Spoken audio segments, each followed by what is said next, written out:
여러분들 오늘도 기도에 관한 얘기들 좀 말씀드릴 터인데 좀 구체적으로 여러분들이 깨닫고 순종할 때 하나님 역사가 일어날 줄 믿습니다. 저는 그 우간다 케냐에서 제가 우리 감리교로만 얘기하면 교단으로만 얘기하면 우리 한국 감리교의 첫 번째 선교사로 우간다에 가서 7년 동안 하나님과 약속한 기간 동안 선교를 했고, 그리고 가장 거기 적도 지방이거든요. 그 더운 지역에서 선교 사역을 하고, 그리고 기도하던 중에 또 하나님의 인도하심이 있어서 가장 추운 알래스카 에스키모 지역에 가서 거기서 또 7년 동안 에스키모 선교와 한인 목회 사역을 했고, 그 다음에 이제 캘리포니아로 와서 거기서 한 5년 동안 사역을 해서 19년 동안 해외에 있다가 한국에 와서 목회를 시작하고 있습니다. 정말 하나님의 은혜 가운데 제가 이제 처음에 부임했던 교회가 청년들이 한 15명 정도 모이는 그런 교회였습니다. 우리 전도사님 저 뒤에 앉아 있어서 그대로 다 얘기하는데, 지금은 감리교회에서는 그래도 청년들이 가장 많이 모이는 교회로 그렇게 부흥하는 역사가 일어났는데, 이런 부흥에 관한 이야기들을 얘기하려고 하는 게 아니라 하나님이 오늘 여러분들에게 전할 말씀이 너무 중요한 거거든요. 그러니까 이걸 여러분들이 붙들면서 살아나가면 이 한 해 하나님께서 돌파되어지는 역사가 일어날 거라고 믿습니다.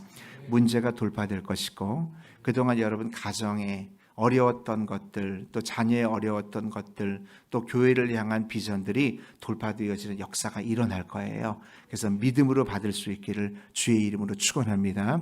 성경에 보면은 하나님께서 뭐라고 얘기하냐면, 주께서 이끌지 않으면 아버지께로 올 자가 없느니라고 그랬어요. 그렇기 때문에 여러분들이 스스로 결정해서 오늘 이 시간에 온 것 같지만 절대 그렇지 않아요. 하나님이 여러분들을 이끌어 주셨기 때문에 왔으면, 누군가가 예를 들어 서울시장이 여러분들을 만나기 원한다, 대통령이 여러분들을 만나기 원한다라고 한다면 나름대로 할 얘기가 있는 것처럼, 오늘 주님이 여러분들을 만나기 원한다라고 한다면 여러분들에게 할 얘기가 분명히 있는 거예요. 그래서 그 말씀을 잘 듣고 갈 수 있기를 주의 이름으로 축원합니다. 근데 말씀 듣는 태도가요 너무 좋으세요. 그래서 제가 너무 기쁨이 되어지는데요, 이 정말 귀한 태도가 말씀의 은혜가 될 거라고 믿습니다. 저는 충남 공주에서 태어났습니다. 혹시 공주가 고향이신 분 계세요? 네, 계세요? 안 계세요? 네, 공주에서 태어났는데 아버님이 목회를 하셨어요. 목회를 했는데 굉장히 가난해서, 정말 얼마나 가난했냐면 아들이 셋이었는데 그 끼니를 이제 먹을 수 없고 우유를 먹을 수 없을 정도의 그런 가난한 가정에서 태어났습니다. 그러니까 이제 어떻게 자라나다가 도저히 세 아들을 부모님이 키울 수 없다, 그렇게 이제 결론이 난 거예요. 왜냐하면 이러다가 다 굶어 죽게 생겼으니까. 정말 흙수저 오브스 흙수저일 정도로 그렇게 가난한 집에서 태어났는데, 그래서 이제 하루는, 제가 그때 4살이었습니다. 4살 때는 어떻게 기억하냐고요? 근데 여러분 4살 때도요 희미한 기억은 있어요. 근데 4살 때 어떤 했냐면, 제가 둘째 아들이거든요. 근데 이제 아들을 셋을 모아다가 셋 중에 한 명만 남의 집에, 완전히 주는 거는 아니고 좀 이제 한 2년 정도 줘서 그렇게 키우면 아무래도 가정 형편이 좀 나을 때까지는 괜찮지 않을까, 그렇게 생각을 하고 가족회의를 열었던 거예요. 그때 제 나이가 향년 4살이었습니다. 그런데 여러분 한번 생각해 보세요. 성경적으로 생각해서 장남은, 여러분 장자는 귀합니까 안 귀합니까? 예, 귀해요. 그래가지고 장자는 아이 연례가 돼가지고 장자는 이제 빼놓고, 여러분 한번 판단해 보세요. 둘째가 귀여운가요? 막둥이가 귀여운가요? 막둥이가 귀여워. 막둥이가 귀여우니까 그래서 막둥이들 빠진 거야. 그래서 제가 이제 뽑혔던 거죠. 그래가지고 어릴 때 4살 때 아는 권사님 댁이었던 것 같아요. 그래도 근데 아는 권사님 댁에서 자라나면서 아침에 딱 눈 떠보니까 남의 집이야. 엄마 아빠가 안 계신 거예요. 그게 여러분 4살이라고 해도 여러분 아주 희미한 기억이 왜 없겠어요? 상처가 왜 없겠어요? 그래서 그렇게 한 2년 반 정도 남의 집에서 자라날 정도로 굉장히 집안 형편이 어려웠어요.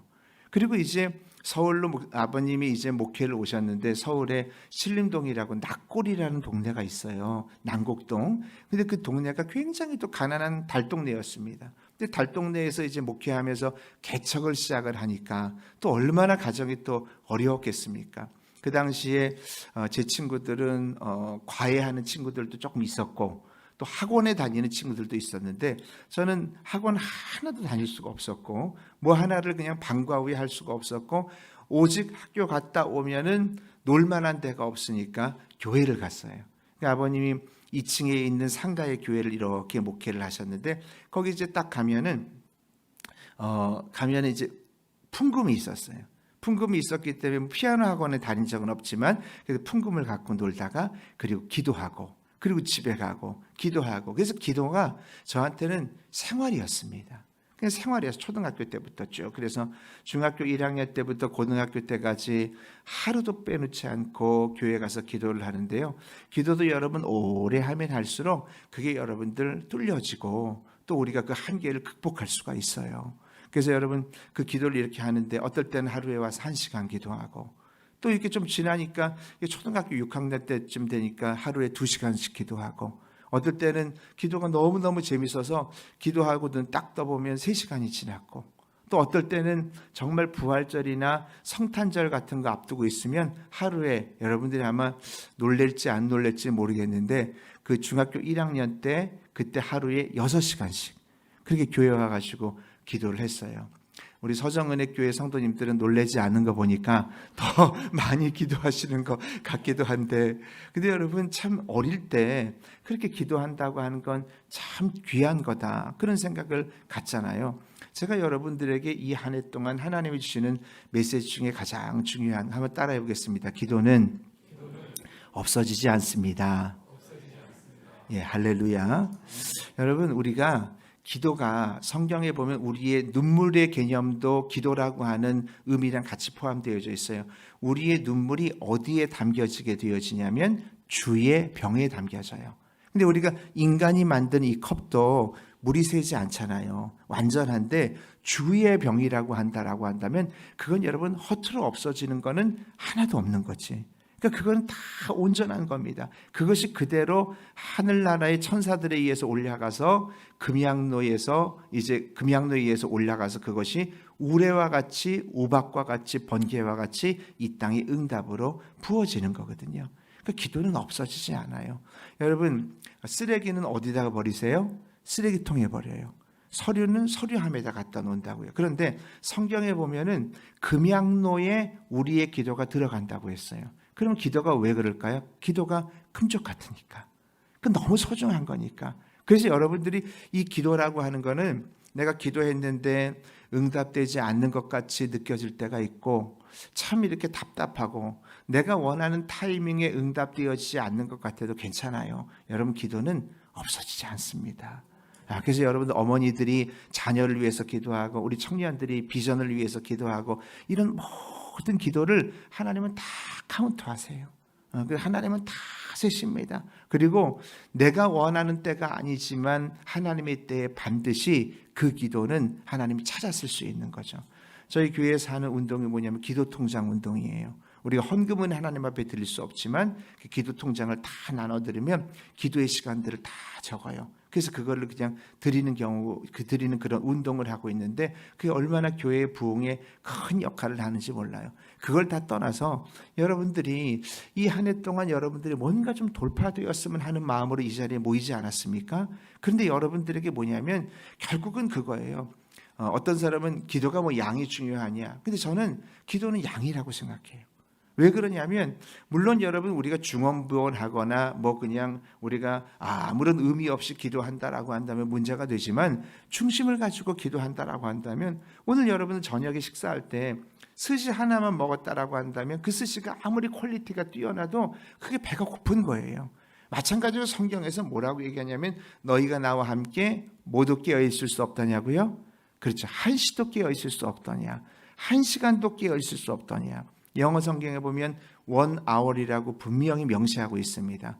여러분 어머니들이 자녀들에게 야 너 야채 좀 먹어라 라고 하면 한 달에 한 번 먹으라고 얘기하는 건 아니에요. 매일 조금이라도 먹으라고 하는 거죠.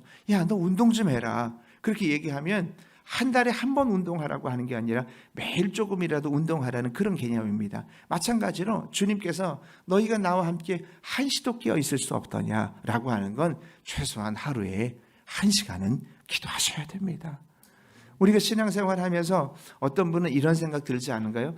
나는 신앙생활 오래 하는데 나는 누가 뭐라 그래도 상처를 너무 많이 받아. 교회 안에서 상처가 많아서 교회 활동하기가 너무 어려워. 이런 분 혹시 있나요? 여러분, 성경에 뭐라고 나와 있냐면 너희가 깨어 기도하지 않으면 시험 드는 거예요. 시험에 들지 않게 깨어 기도하라 그러는. 뒤돌아서 얘기하면은 기도하지 않으니까 시험 되는 거예요. 그 여러분들이 기도를 많이 하면 결국은 그 기도를 통해서 하나님의 역사가 일어나는 것을 믿으시기 바랍니다. 할렐루야. 그래서 제가 저희 교회 처음에 부임했을 때 이 뒤에다가 크게 현수막을 달아놨어요. 뭐라고 달아놨냐면 이렇게 써붙였어요. 1시간 기도하면 시험을 이기고, 2시간 기도하면 능력받고, 3시간 기도하면 크게 쓰임받는다. 그걸 무진장 크게 써놨어. 그러니까 저를 맨날 이렇게 보려고 하면 안 볼 수가 없는 거예요. 할 수 없이 그걸 보는 거예요. 그래서 저희가 이제 교회에서 이제 목회를 이렇게 하는데 장로님들 보고 제가 폭탄 선언을 했습니다. 뭐라고 했냐면, 장로님, 제가 예배를 드릴 때 예배를 들어오지 마시고, 그러니까 일부 예배는 교사들이 드리는 조그만 예배였어요. 그 당시에는.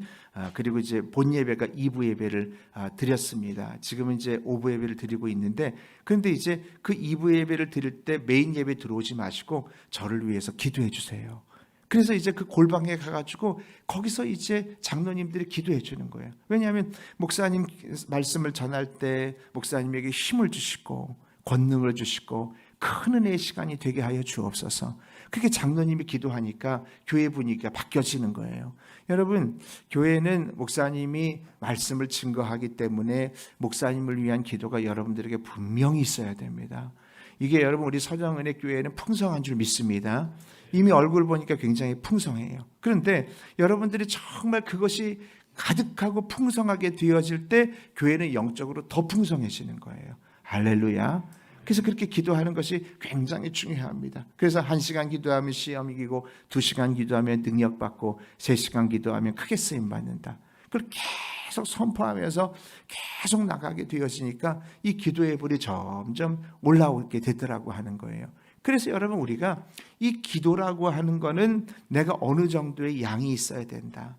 작정을 할 수 있는 여러분들이 되어질 수 있기를 정말 주님의 이름으로 축원합니다.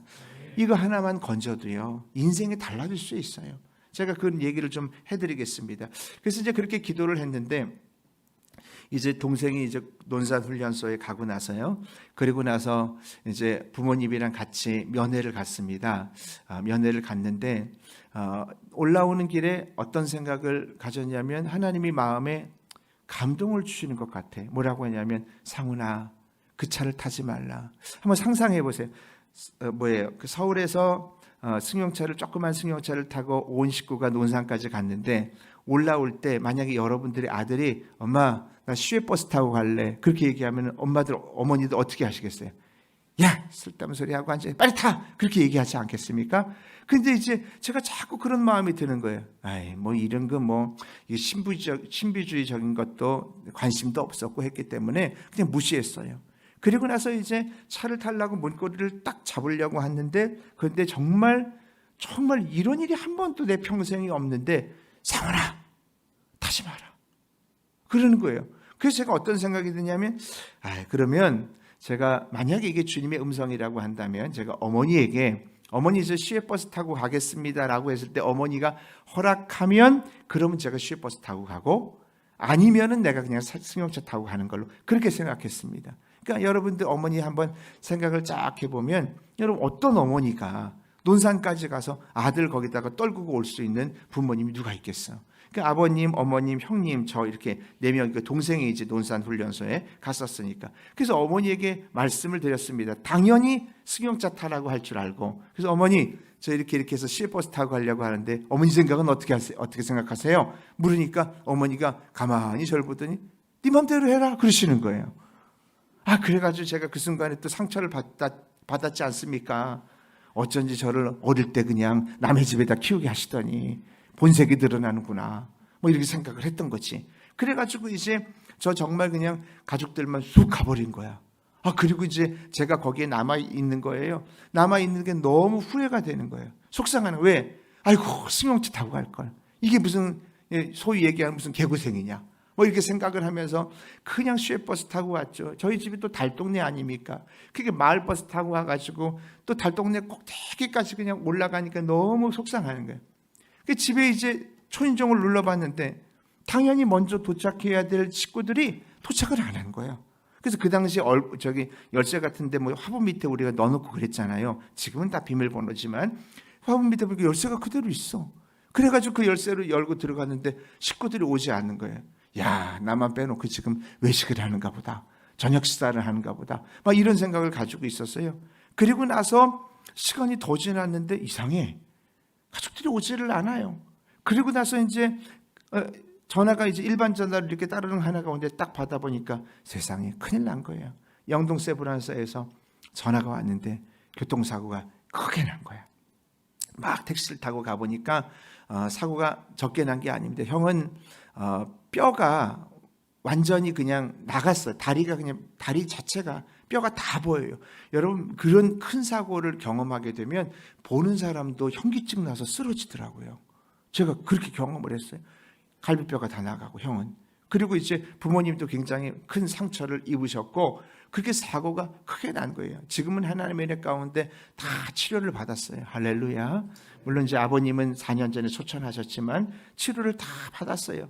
그런데 경찰이 저를 부르더니 뭐라고 하냐면 보호자냐고요. 제가 보호자라고. 그래서 조사를 하는데 거기에 이제 사진 하나를 딱 보여주는데 그 사진이 어떤 사진이냐면 바로 차 사고 난 거. 사고 난 사진이 이제 있는 거예요. 그 사고 난 사진을 딱 보여주는데 보니까 엄청난 일이 제가 타고 있어야 될 조수석이 있습니다. 그 조수석에 보니까 차가 정면으로 충돌한 거예요.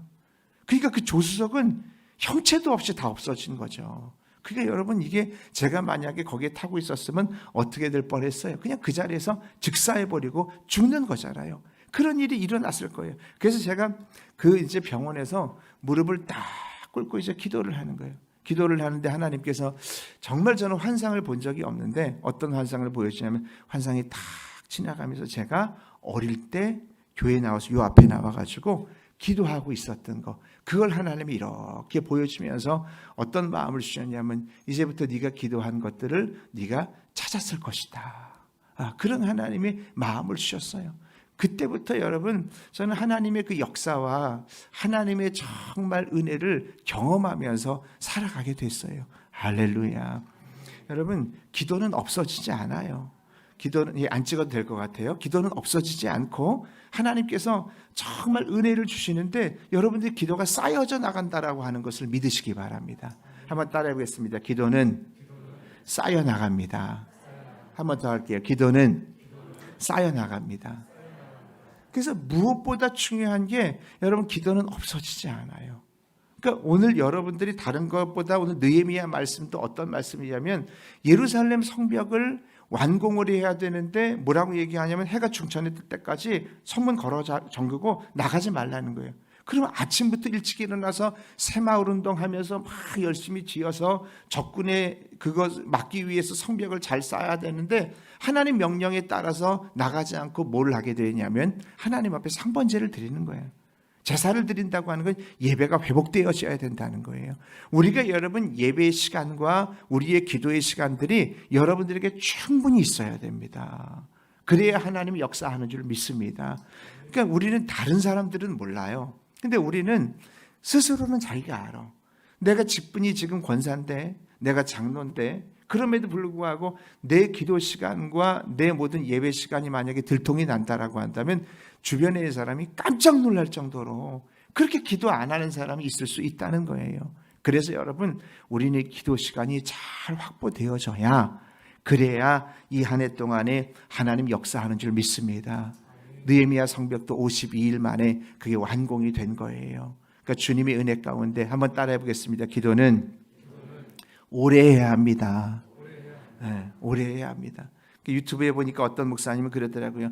기도는 뭐 오래 하는 거 다 소용없습니다 라고 얘기하는데 저는 어거스틴의 말에 굉장히 동의합니다. 어거스틴이 뭐라 그러냐면 논쟁할 사람들은 논쟁해라. 난 그 시간에 하나님을 찬양할 것이다. 토론할 사람들은 토론해라. 나는 그 시간에 주님 앞에 기도할 것이다. 이렇게 여러분 우리가 토론하는 것보다 논쟁하는 시간들을 다 내려놓고 기도하는 여러분들이 될 수 있기를 주의 이름으로 축원합니다. 할렐루야. 이게 굉장히 중요한 초점인 거예요. 그래서 우리가 기도의 시간을 잘 지켜나가야 돼요. 어쨌든 그냥 기도 자리에 앉아 있어야 돼요. 우리가 교회가 그래도 우리가 편안하게 기도할 수 있는 여건이 교회라고 저는 생각을 해요. 언제든지 교회 나올 수 있잖아요. 그렇죠? 그럼 여러분들 교회 나와서 저는 기도가 잘 안 되는데 목사님 어떻게 해야 되나요? 괜찮아요. 그냥 와서 앉아 있고 눈 뜨고라도 앉아 있으세요. 그것도 힘들면 유튜브로 여러분 찬송이라도 틀어놓고 그냥 앉아 있으세요. 이게 여러분들에게 습관화가 되어져서 여러분들의 삶의 루틴이 되어질 때 체질화가 되는 거거든요.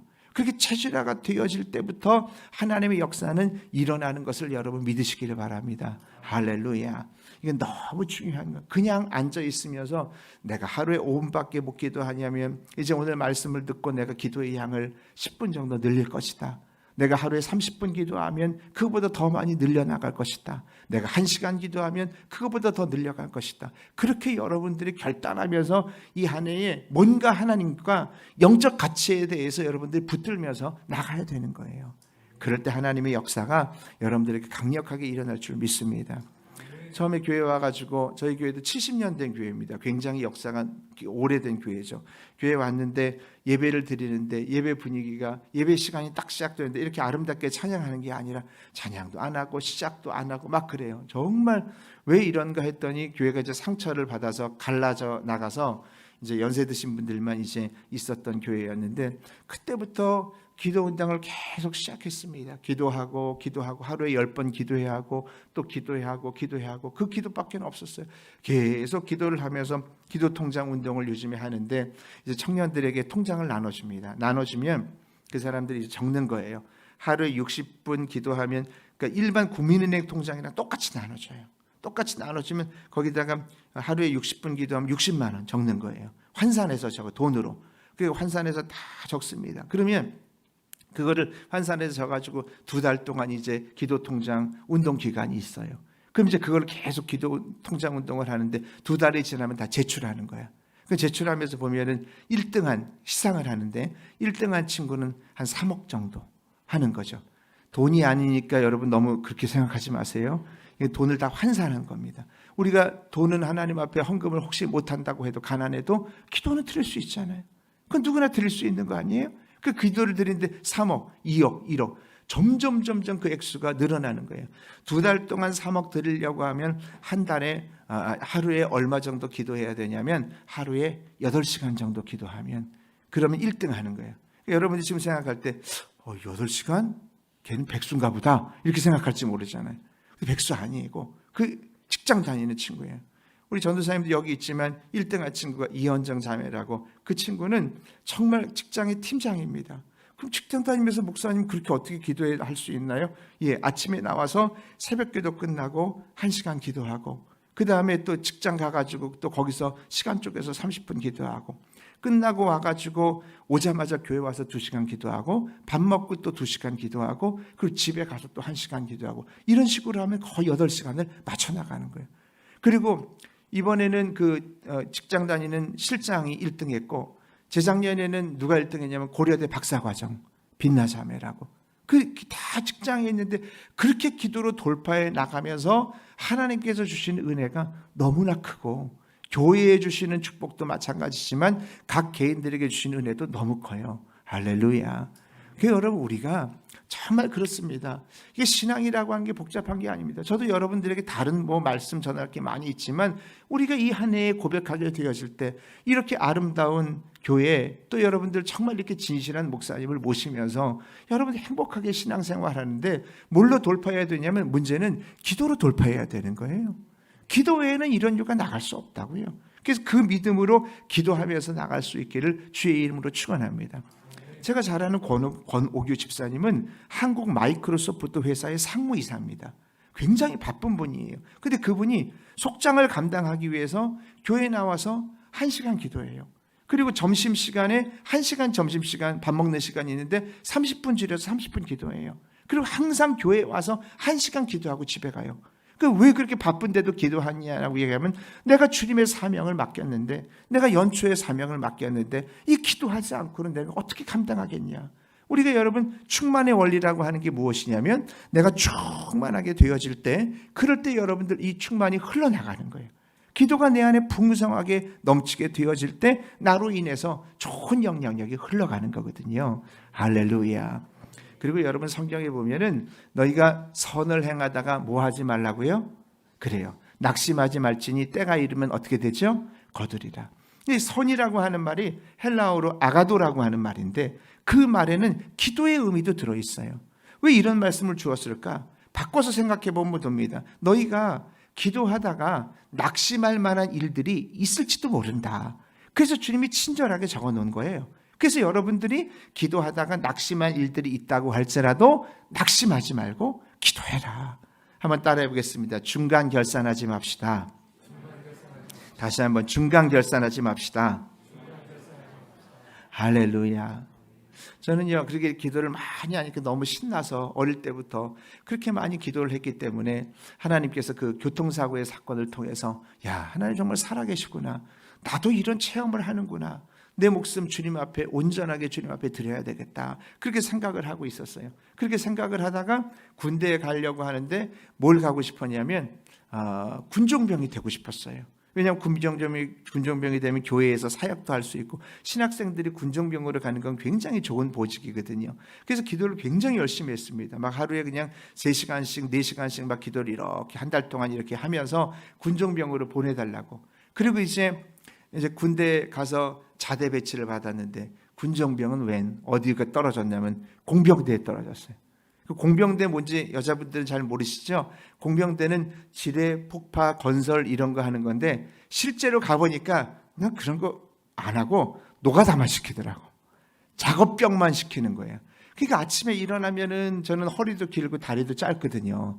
그런데 계속 공구리 치는 거, 모래 날르는 거, 자갈 이렇게 섞는 거, 이런 것만 내내 하는 거예요. 너무 속상한 거예요. 속상해가지고, 하나님, 저 군종병으로 가서 교회에서 하나님을 찬양하고 싶고, 성가대 지휘도 하고 싶고, 찬양인도도 하고 싶은데 저 맨날 이렇게 하니까 그때 허리도 다쳤어요. 그러니까 여러분, 우리가 그렇게 열심히 기도했는데 현실을 보면, 우리가 기도를 했는데 현장을 보면은 엉뚱한 일들이 일어날 수도 있다는 거죠. 그래서 그리고 끝났어요. 그리고 나서 1년이 지나고 2년이 지났는데도 아무런 하나님의 뜻을 알 수가 없었어요. 그리고 나서 군대 제대하고 나서 한 8년 정도 지난 다음에요, 제가 아프리카의 우간다와 케냐의 그 가운데 부시아라고 하는 지역이 있어요.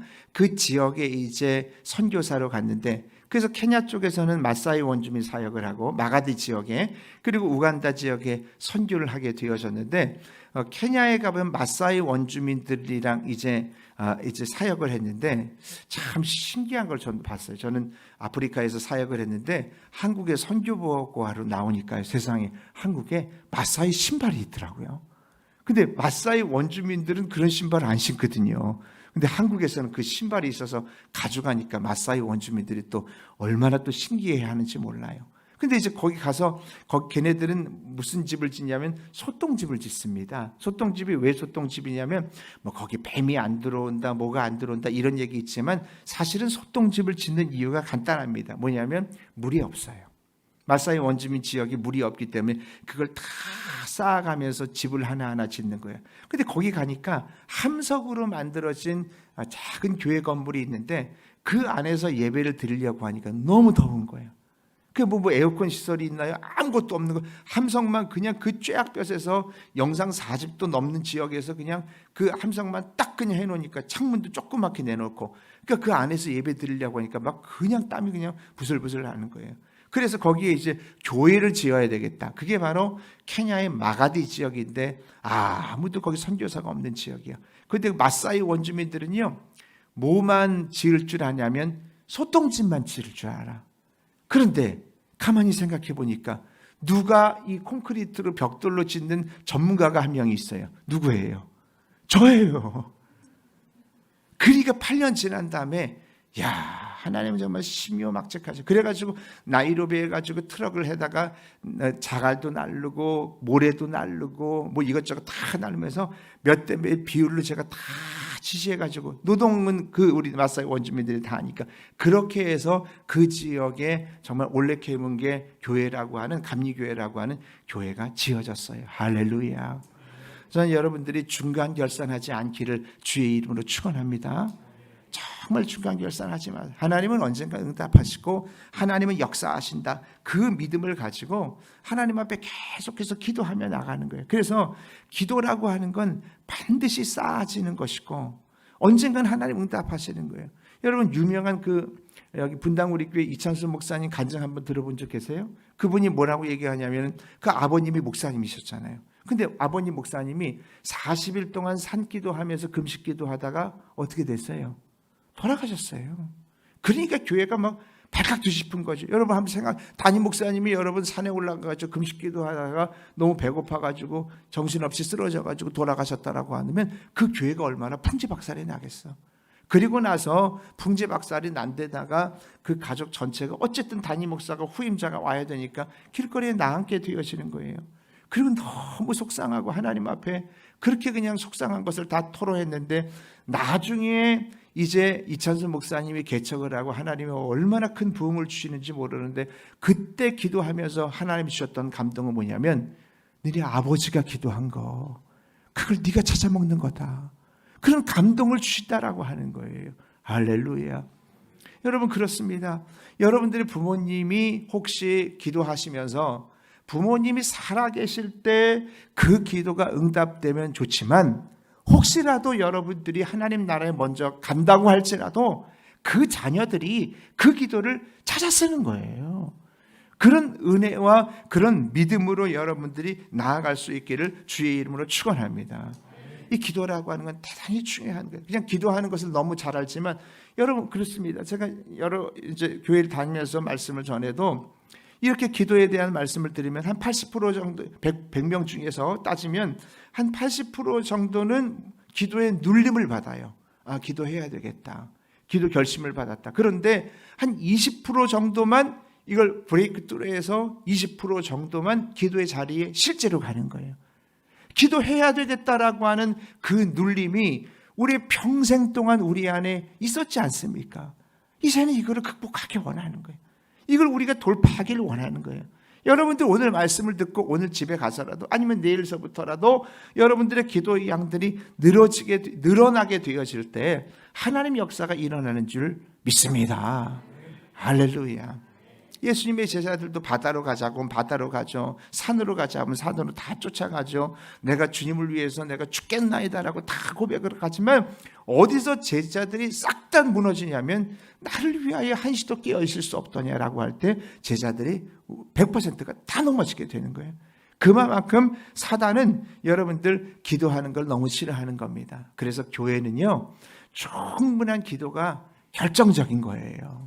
한번 따라해 보겠습니다. 충분한 기도를 드리자. 예, 할렐루야.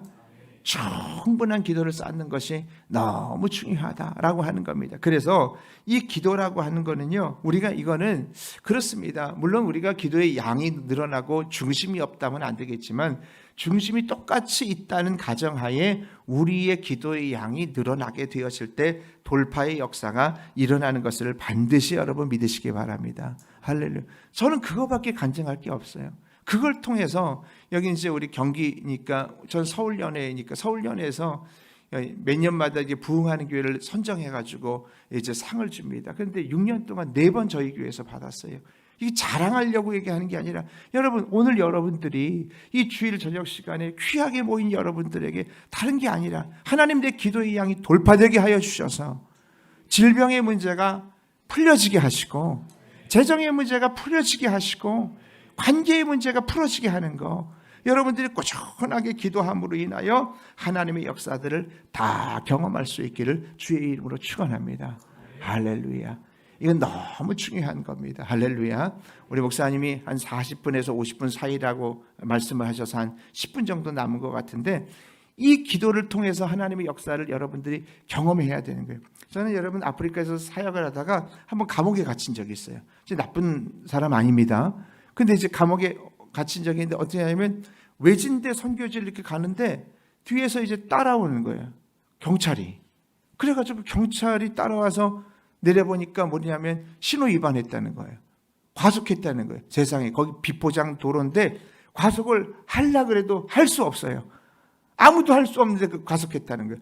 그 당시에 15년 전 얘기인데 그 당시에 돈을 달라는 거예요. 돈을 주는 거예요. 그 돈을 안 주면 안 보내주는 거예요. 돈을 얼마를 따냐면 500불을 달라는 거예요. 그 당시면요, 지금 따지면 100만 원 넘는 액수입니다. 어마어마한 액수예요. 그 성도님들이 그렇게 열심히 선교비 보낸 걸 거기다가 다 줄 수는 없잖아. 나 못 주겠다. 그때 따라오라는 거예요. 그 엘도렛이라고 하는 소도시로 딱 갔는데 거기 세상에 조그마한 유치장에다가 날 넣어두는 거예요. 와, 그런데 여러분 캄캄한데요. 거기서 내가 이러다가 죽을 수도 있겠구나. 이런 생각이 드는. 그 당시에는 수단에도 내전이 있었기 때문에 총기가 그냥 2만 원만 주면 권총 하나 구할 수 있는 그런 시대였거든요. 그러니까 마음에 무서움이 덜컥 나는 거예요. 근데 거기 이제 경찰들이 돈 달랠 때까지 돈을 줘야 되는데 그 돈을 안 주니까 그래서 이제 너무 떨려서 이제 어떻게 해야 되나라고 생각하고 있는데 그 남자들 경찰들이 밥 먹으러 갔는데 어떤 여자 경찰이 거기 와서 다시 교대를 하면서 딱 앉아 있더라고요. 그래서 제가 그때는 핸드폰이 있었어요. 탱크 같은 그 굉장히 두꺼운 거 있잖아요. 그걸 가지고 있었거든요. 근데 그걸 가지고 있었는데 그걸 빼앗겼습니다. 책상 위에 핸드폰이 놓여져 있는데 제가 그 핸드폰으로 전화 한 통화를 꼭 하고 싶은 거예요.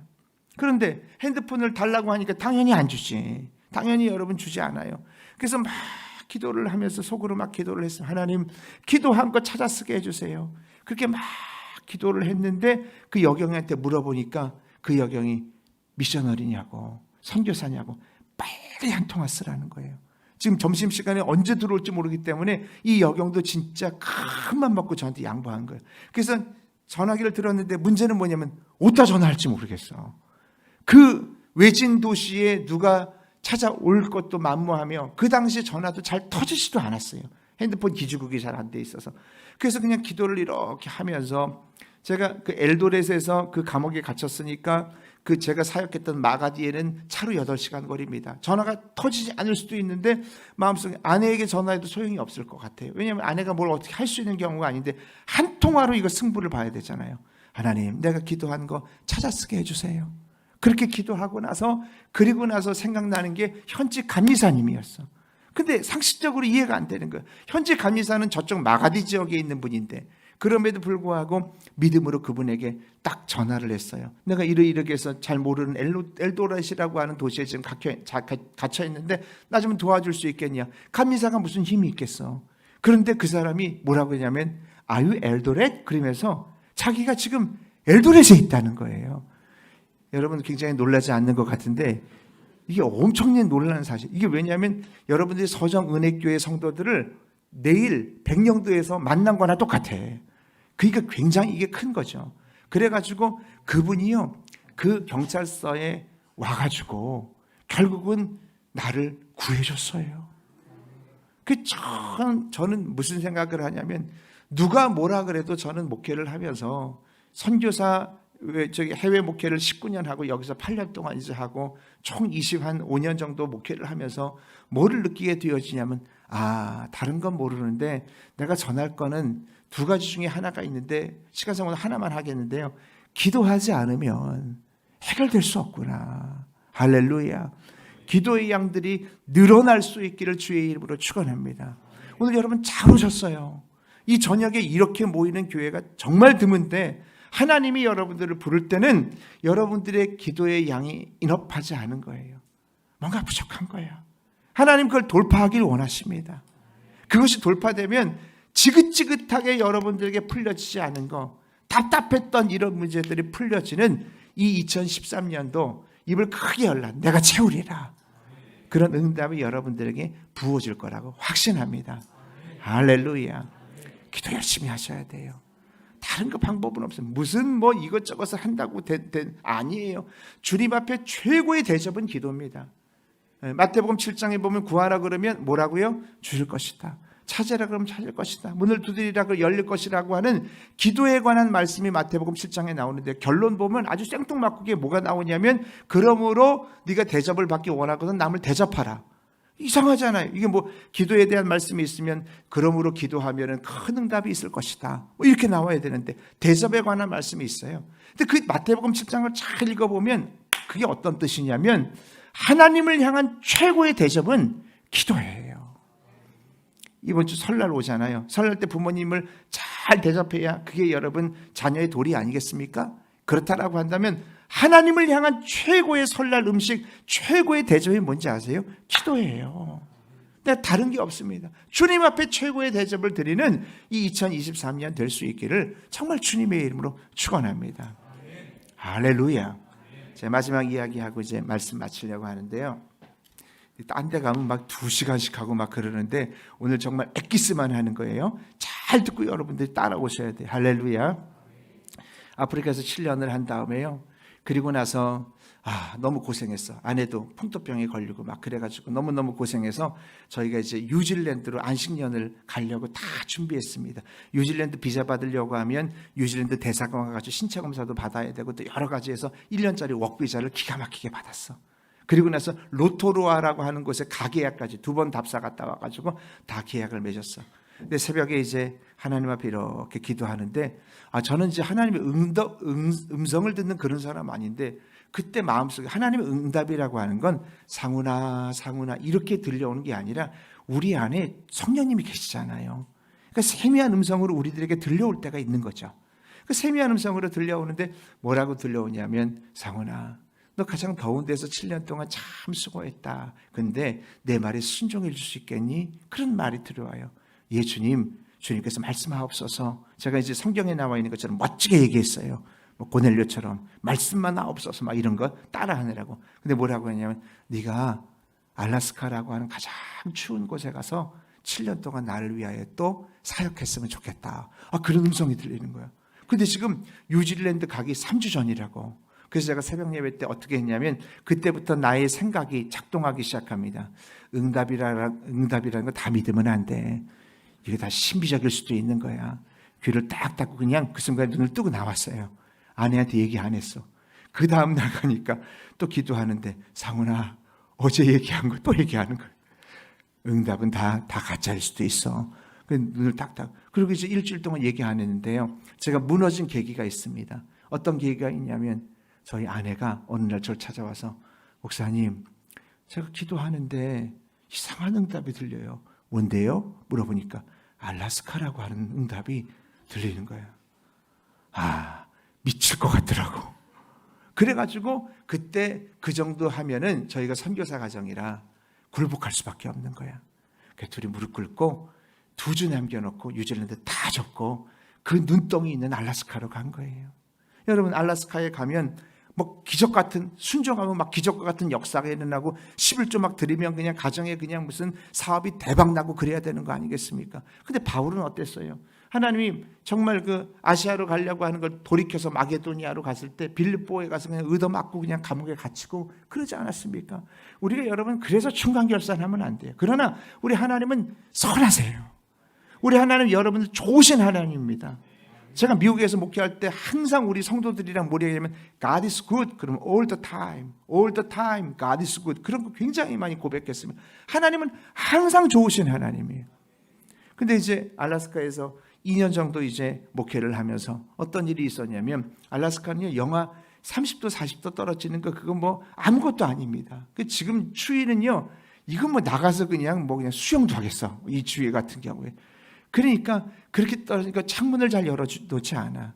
어느 날 우리 이제 어떤 집사님 가정이 오는데, 저희가 2층 집인데 창문을 이제 열어놓지 않는데, 그날따라 청소하느라고 환기를 시키느라고 창문을 열어놨어. 그리고 이제 그때 집사님 가정이 1층에 와가지고 내려가가지고 그 집사님을 맞이하려고 하는데, 우리 애들이 처음으로 둘이 있었는데 이 방충망이라고 하는 걸 처음 만져보는 거야.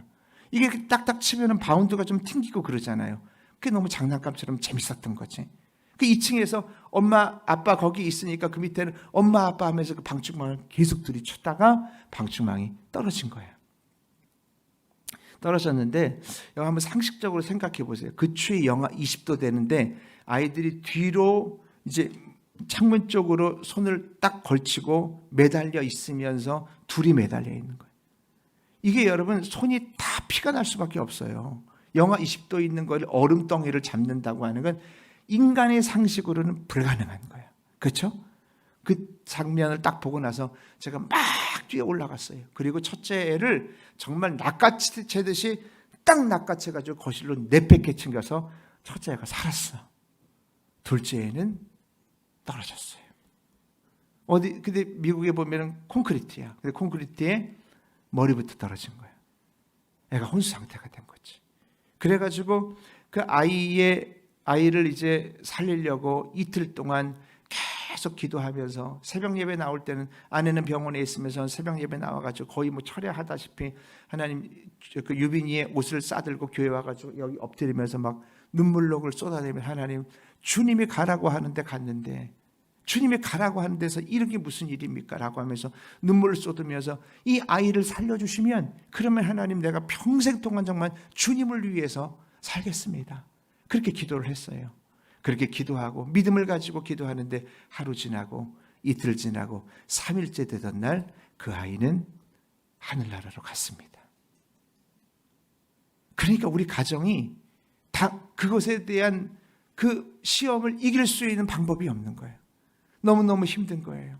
아프리카에서 그렇게 7년 동안 사역하고 알래스카에서 그렇게 사역을 했는데 주님 가라고 했는데 주님의 뜻대로 정말 뉴질랜드 다 팽개치고 거기까지 갔는데 그 일이 있으니까 아내와 저가 말을 못하는 거예요.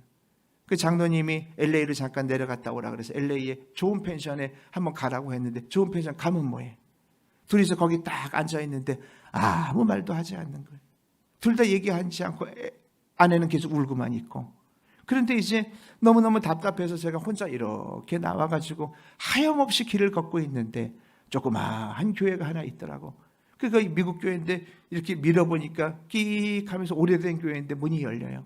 그 저 맨 끝에 제가 앉아가지고 이렇게 기도하려고 하는데 기도가 안 나와. 너무너무 힘들면 기도가 안 나와요. 그게 거기에 그냥 앉아있는데 근데 정말 여러분 이거를 어떻게 설명할 수 없는데 정말 모든 조명이 팍 꺼진 것 같은 느낌이 들면서 스포트라이트 같은 빛이 하나가 쫙 비치는 것처럼 비치는데 그때 저는 정말 평생에 지금도 보지도 못하고 저도 뭐 그렇게 환상 같은데 관심 있는 목회자가 아니에요. 근데 그 순간에 주님을 봤어요. 그리고 주님을 봤는데 주님이 저보고 뭐라고 얘기하냐면 상훈아 네 마음이 너무 아프지? 그런데 바로 아들을 잃은 그 마음 아픔이 바로 나의 마음이었다. 그런 얘기를 하면서 주님의 사랑이 저한테 후 부어지는 거예요. 그리고 옆에 보니까 유빈이가 있어. 그들이 뭐라고 하냐면 아빠 걱정하지 마세요. 저 여기 굉장히 행복하게 있고 우리 가족 다 천국에서 만날 것입니다. 그렇게 얘기를 하는 거예요. 정말 기적과 같은 그 사건의 상황을 보고 그 순간에 저에게 기적과 같이 상처가 치유가 되었어요. 그리고 나서 목회를 하는 곳곳마다 네가 만지는 곳마다 하나님의 역사가 일어날 것이고 치유가 역사가 일어날 거라고 하는데 정말 알래스카에서도요 교회를 개척했는데 미주연회가 거기에서 모일 정도로 그 교회가 그렇게 부흥했고 한국에서도 하나님께서 그렇게 교회를 부흥시켜줬던 원인이 뭐냐면 교회의 부흥이 아니라 이 기도의 양이 쌓여졌을 때 비록 어려움이 있었고 비록 아들을 잃었지만 그러나 하나님은 선하신 분이라고 저는 믿습니다. 그렇기 때문에 하나님은 가장 좋은 것을 주실 거라고 저는 믿습니다. 그래서 한국에 와서도 목회를 하면서 정말 하나님께서 놀라운 하나님의 기적과 같은 사건을 일으켜 주셨다라고 하는 거예요. 제가 오늘 말씀 이제 너무 많이 가서 시간이 가서 마치겠는데 여러분 기도는 양이에요. 기도는 돌파하셔야 됩니다. 그래서 하나님의 역사가 반드시 일어나는 것을 여러분 믿으시기를 바랍니다. 이 믿음을 가지고 기도하면 이 한 해 동안 여러분들의 문제가 돌파되어지는 역사가 일어날 거예요. 그 은혜의 주인공 정말 여러분들은요 갖출 거 다 갖췄어요. 좋은 목사님을 모시고 있고 쾌적한 교회의 여건들을 가지고 있는데 그런데 왜 우리 황 목사님 아시지만 제 친구 중에 차 목사님이라고 차정권 목사님이라고 우리 서로 잘 아는 목사님이 있는데 그분이 케냐에서 목회할 때 이슬람 세력에 의해서 교회가 그냥 불이 싹 다 탔어요. 방화해가지고. 근데 그 다음 주에 나와서 어린아이들이 거기서 예배 드리는 거 보고 얼마나 울었는지 몰라요. 그 상황 가운데 나와서 예배 드리기도 어려운데 나와서 기도하고 예배 드릴 수 있다라고 한다면 우리는 어떻습니까? 여기 여러분들이 목숨 걸고 예배 드리러 온 사람은 없잖아요. 너무나 귀한 교회와 너무나 귀한 목사님을 주셨으니 이 한 해 동안 여러분들이 기도로 돌파해 나갈 수 있기를 축원합니다. 오늘 말씀이 길어졌지만 이거 하나님이 말씀하려고, 이거 하나 여러분들에게 말을 하려고 오늘 이 시간에 주님께서 말씀하시는 거라고 저는 믿습니다. 기도로 돌파할 수 있기를 주의 이름으로 축원합니다.